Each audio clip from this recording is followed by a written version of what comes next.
بسم اللہ الرحمن الرحیم۔ السلام علیکم۔ آپ سلمان سپیکس دیکھ رہے ہیں۔ نئی ویڈیو میں آپ کو خوش آمدید کہتے ہیں۔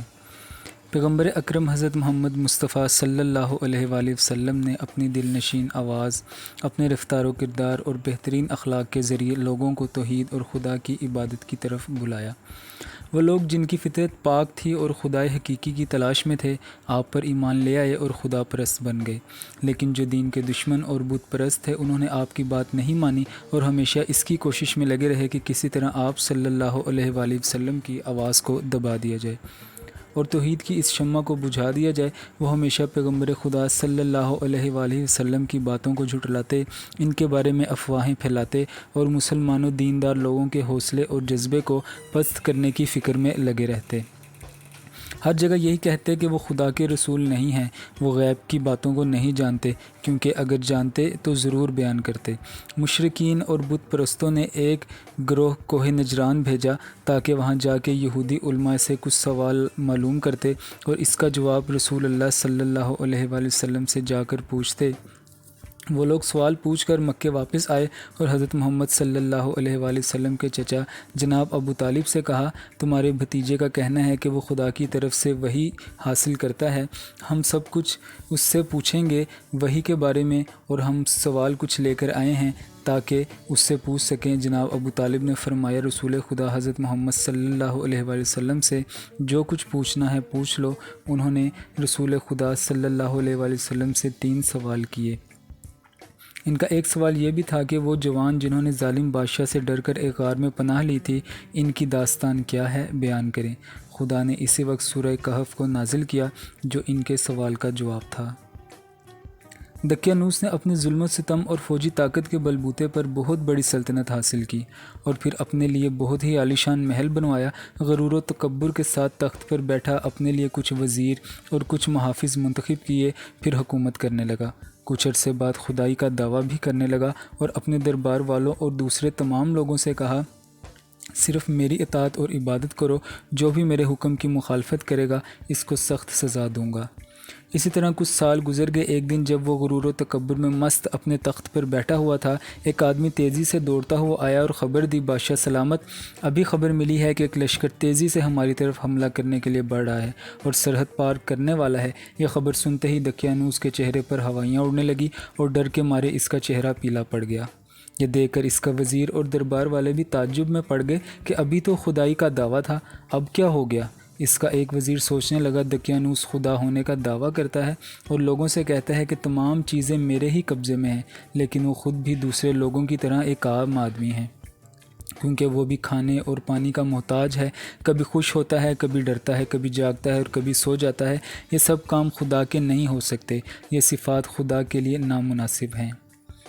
کچھ دن بعد اس وزیر کے کچھ دوست اس سے ملنے اس کے گھر آئے اور دقیانوس کے خدا ہونے کے سلسلے میں باتیں کرنے لگے۔ اس نے اپنے دوستوں سے کہا، دوستو، بہت دنوں سے میں اپنے اندر ایک تبدیلی محسوس کر رہا ہوں، گویا میرا بیدار ضمیر مجھ سے باتیں کر رہا ہے یا میری فطرت مجھے نور اور روشنی کی طرف لے جا رہی ہے۔ اس حالت نے میرے اوپر اتنا اثر کیا کہ کچھ کھایا نہیں جاتا اور نیند بھی نہیں آتی۔ دوستوں نے کہا، آخر کیا ہو گیا ہے، ہمیں بھی تو بتاؤ۔ دوستو، میں آسمان کی طرف دیکھتا ہوں تو اس کائنات کی وسعت اور عظمت کے بارے میں غور و فکر کرتا ہوں، تو سوال پیدا ہوتا ہے کہ ان چاند، سورج اور ستاروں کو کس نے پیدا کیا؟ جب میں زمین اور دوسری مخلوقات کے بارے میں غور و فکر کرتا ہوں تو سوچتا ہوں یہ سب کیسے پیدا ہوئے؟ یہ پہاڑ، صحرا، ہریالی، دریا اور مختلف قسم کے جانور کس نے بنائے؟ خود یہ انسان کیسے پیدا ہوتا ہے، پھر کیسے بڑا ہوتا ہے؟ خود ہمیں کس نے پیدا کیا؟ دوستوں نے کہا، پھر تم کس نتیجے پر پہنچے ہو؟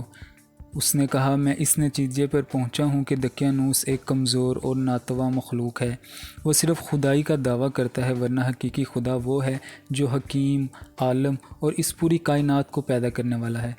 اس کے دوستوں نے بھی اس کی باتوں پر غور کیا اور پھر سب نے اس کی تائید کی۔ تب انہوں نے طے کیا کہ دقیانوس کے شر سے بچنے کے لیے ہمیں اس شہر سے نکلنا ہوگا، اور آخر پورے ارادے کے ساتھ شہر سے باہر نکلے اور ایک بیاباں کی طرف چل دیے۔ راستے میں ان کو ایک چرواہا ملا، انہوں نے کچھ دیر اس کے پاس آرام کیا اور اس سے باتیں کرنے لگے، پھر جب وہ چلنے لگے تو وہ بھی ان کے ساتھ چلنے لگا۔ اور اس کا کتا بھی ان کے ساتھ آ گیا۔ اس نے کہا، اس کتے کو اپنے ساتھ کیوں لا رہے ہو؟ وہ ہمارے لیے خطرہ پیدا کر سکتا ہے اور اس کے ذریعے ہم دشمن سے باخبر ہو سکتے ہیں۔ انہوں نے بہت کوشش کی کہ کسی طرح کتے کو بھگائیں، لیکن کامیاب نہ ہو سکے۔ پھر چرواہے نے کہا، اسے آنے دو، ہو سکتا ہے یہ ہماری حفاظت کرے۔ وہ مجھ سے مانوس ہے اور میں اسے خاموش کر سکتا ہوں۔ صحراؤں اور پہاڑوں سے گزرتے ہوئے وہ ایک غار کے پاس پہنچے اور سوچا اس میں ذرا چل کر آرام کیا جائے۔ سب لوگ آرام کے لیے لیٹ گئے۔ تھکاوٹ کی وجہ سے انہیں فوراً نیند آ گئی اور کتا بھی غار کے کنارے پر سو گیا۔ یہ غار اتنا بڑا تھا اور اس کا دروازہ اس طرح کا تھا کہ جب سورج طلوع ہوتا تو اس کی کرنیں سیدھی اس غار میں پڑتی تھیں اور جب غروب ہوتا تب بھی ایک بار اس میں سورج چمکتا تھا۔ یہ با ایمان اور صالح جوان سالوں تک اسی طرح سوتے رہے۔ جب بیدار ہوئے تو سورج ڈوب رہا تھا، لہٰذا وہ یہ سوچ رہے تھے کہ ہم فقط ایک دن سوئے ہیں۔ پھر ایک دوسرے سے پوچھنے لگے کہ ہم کتنا سوئے ہیں؟ صرف ایک دن، بلکہ اس سے بھی کم۔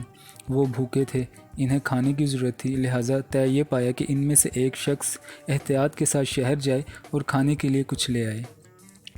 ان میں سے ایک شخص تیار ہوا اور باہر آیا۔ جب باہر آیا تو کیا دیکھتا ہے کہ باہر کا پورا منظر بدل چکا ہے۔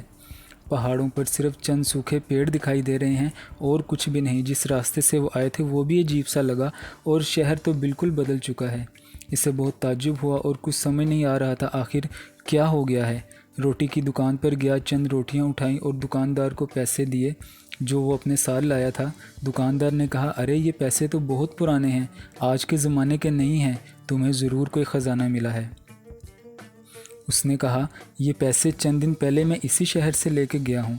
دکاندار نے کہا، تم جھوٹ بول رہے ہو، تمہیں ضرور کوئی خزانہ ملا ہے اور تم اسے چھپانا چاہتے ہو۔ ایک بھیڑ اکٹھی ہو گئی اور خبر جنگل کی آگ کی طرح پھیلتی گئی، یہاں تک کہ بادشاہ کے کانوں تک بات پہنچ گئی۔ اسے بادشاہ کے دربار میں حاضر کیا گیا تاکہ اس سے پوچھ تاچھ کی جائے۔ بادشاہ نے پوچھا، کیا تمہیں کوئی خزانہ ملا ہے؟ نہیں، مجھے کوئی خزانہ نہیں ملا۔ میں جب اس شہر سے نکلا تو لوگ مجبور تھے کہ دقیانوس کی عبادت کریں اور اس کی پرستش کریں، اور جب میں واپس آیا ہوں تو سب کچھ بدلا ہوا ہے۔ بادشاہ نے کہا، یہ کہانی شاید تم اس لیے گھڑ رہے ہو کہ تم ہمیں بیوقوف بنا سکو۔ تمہیں معلوم ہے کہ ہمارے پیغمبر حضرت عیسیٰ علیہ السلام نے فرمایا ہے کہ اگر کسی کو خزانہ ملے تو اس کا 5واں حصہ اس سے لے لیا جائے اور باقی اسی کے حوالے کر دیا جائے۔ اس آدمی نے کہا، آخر آپ میری بات کیوں نہیں مان رہے؟ میں اسی شہر کا رہنے والا ہوں، جو کچھ کہہ رہا ہوں حقیقت ہے اور اس شہر میں میرا گھر بھی ہے۔ میں آپ کو اپنا گھر دکھاتا ہوں۔ بادشاہ اور کچھ دوسرے لوگ اس کے ساتھ گئے تو اس کے گھر کے پاس جا کر رک گئے۔ دروازہ کھٹکھٹایا۔ ایک بوڑھے آدمی نے دروازہ کھولا اور پوچھا، کون ہو، کیا کام ہے؟ بادشاہ نے کہا، اس شخص کا کہنا ہے کہ یہ اس کا گھر ہے اور اس کی کہانی بڑی عجیب ہے۔ بوڑھے نے پوچھا۔ اس جوان نے اپنا نام بتایا اور گھر کی کچھ نشانیاں بتائیں۔ وہ بوڑھا اس جوان کے قدموں میں گر پڑا اور ہاتھوں کو چومنے لگا۔ جو نام آپ نے بتایا ہے وہ تو میرے دادا جان کا نام ہے، یہ کہہ کر بوڑھا زاروں کی طرح رونے لگا۔ بوڑھے نے کہا، بادشاہ سلامت، یہ سب وہ با ایمان جوان تھے جو ظالم بادشاہ دقیانوس کی حکومت سے بھاگ کر شہر سے باہر چلے گئے تھے۔ یہ سچ کہہ رہے ہیں۔ بادشاہ اور دوسرے لوگ بھی اس جوان کا احترام کرنے لگے۔ پھر یہ طے پایا کہ غار میں چلا جائے تاکہ دوسرے جوانوں کا بھی دیدار کیا جائے۔ سب لوگ غار کی طرف چل پڑے۔ جب غار کے قریب پہنچے تو اس جوان نے کہا، ابھی آپ لوگ یہیں ٹھہریں تاکہ میں اپنے دوستوں کو ساری بات بتا دوں، کیونکہ ان کو نہیں معلوم کہ وہ کتنا سوئے ہیں۔ اگر وہ آپ کو دیکھیں گے تو سمجھیں گے کہ دقیانوس کی فوجیں انہیں گرفتار کرنے آئی ہیں۔ وہ دوستوں کے پاس آئے اور کہا، دوستو، کیا آپ جانتے ہیں کہ ہم کتنا سوئے ہیں؟ دوستوں نے کہا، بتا تو دیا کہ ایک دن، بلکہ اس سے بھی کم۔ اس نے کہا، نہیں دوستو، ہم 309 سال تک سوئے ہیں۔ دقیانوس بہت سال پہلے مر چکا ہے اور اس کے بعد خدا نے ایک پیغمبر بھی بھیجا ہے جس کا نام عیسیٰ ابن مریم علیہ السلام ہے۔ خدا کے حکم سے وہ بھی اب آسمان پر چلے گئے ہیں۔ اس وقت کا بادشاہ اور لوگ سب اسی پیغمبر کے ماننے والے ہیں اور سب لوگ آپ کے دیدار کے منتظر ہیں۔ اس کے دوست تعجب سے اس کی باتیں سن رہے تھے۔ ان میں سے ایک نے کہا، تم کیا کہہ رہے ہو؟ کیا جانتے ہو کہ ہم لوگوں کے لیے عبرت بنے؟ پھر کیا کیا جائے؟ اور سب خدا سے دعا کرتے ہیں کہ دوبارہ ہم کو اسی طرح اپنی بارگاہ میں بلا لے۔ خدا نے ان کی دعا قبول کی اور پھر سے ہمیشہ کے لیے سو گئے۔ جب بہت دیر ہو گئی اور باہر نہیں نکلے تو بادشاہ نے اپنے سپاہیوں کے ساتھ اندر جانے کی کوشش کی۔ جب وہ اندر داخل ہوا تو دیکھا کہ سب اس دنیا سے جا چکے ہیں۔ بادشاہ نے حکم دیا کہ اس غار کو ایک عبادت گاہ کی شکل دے دی جائے تاکہ قیامت تک کے لیے یہ یادگار رہے۔ آپ کو آج کی ویڈیو کیسی لگی؟ اپنی رائے کا اظہار کمنٹ سیکشن میں ضرور کریں۔ اب میں آپ سے ملوں گا اگلی ایک انٹرسٹنگ ویڈیو کے ساتھ، تب تک کے لیے اجازت دیجیے۔ اللہ حافظ۔